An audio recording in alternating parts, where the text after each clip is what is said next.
14, la radio qui vous encule par les oreilles. On avait tous en commun cet attachement profond à la radio.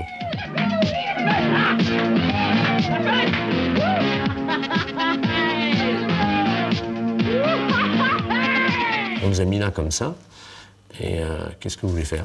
On nous a mis là. C'est qui ceux qui font passer la petite annonce? Waouh!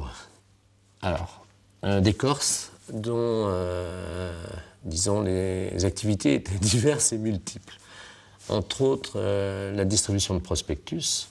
Bon, mais la plupart du temps, on n'en imprime pas forcément 1 million pour le grand magasin, on en imprime 100 000. Les 900 000 autres étant acheminés ou fabriqués pour des partis politiques, à l'œil contre d'autres choses. Les Noirs, puisqu'il n'y avait que des Noirs qui distribuaient ça, étaient payés à travers des barreaux d'une fenêtre au rez-de-chaussée. Au rez-de-chaussée de 94. Au rez-de-chaussée de 94, ouais. Et nous, quand on a découvert ça, on est monté à l'antenne, on a ouvert les micros et puis on a raconté ça. Donc ils sont arrivés avec la petite bosse là, sous la veste. On nous a tiré dessus avec des fusils à pompe aussi.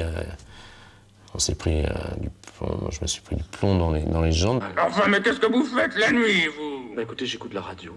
Quelle radio? Toutes les radios, ça manque pas, y a que ça. Il ne faut écouter que Carbone 14.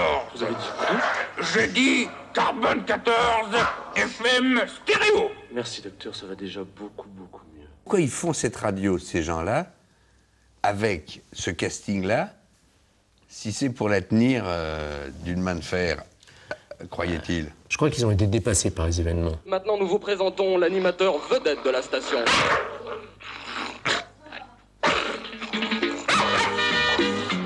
Par la suite, je crois que c'est devenu un peu la danseuse de ce monsieur, qui s'est amusé de voir que d'un seul coup, on parlait de sa radio partout, quoi.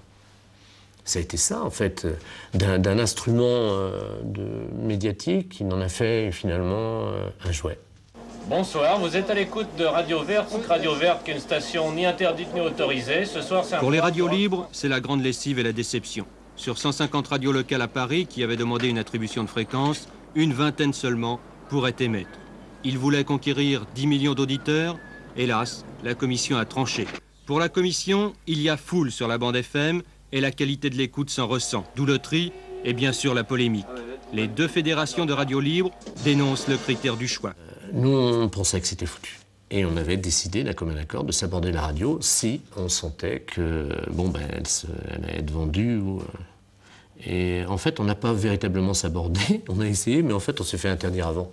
On avait 91 ou 92 procès. Et puis surtout, notre émetteur avait été volé. Parce qu'en fait, c'était l'émetteur Thomson qui devait équiper Radio Tour Eiffel. On ne sait pas comment il était arrivé chez nous. Mais pour la première fois, on cohabitait quand même, libertaires et communistes, dans 80 mètres carrés.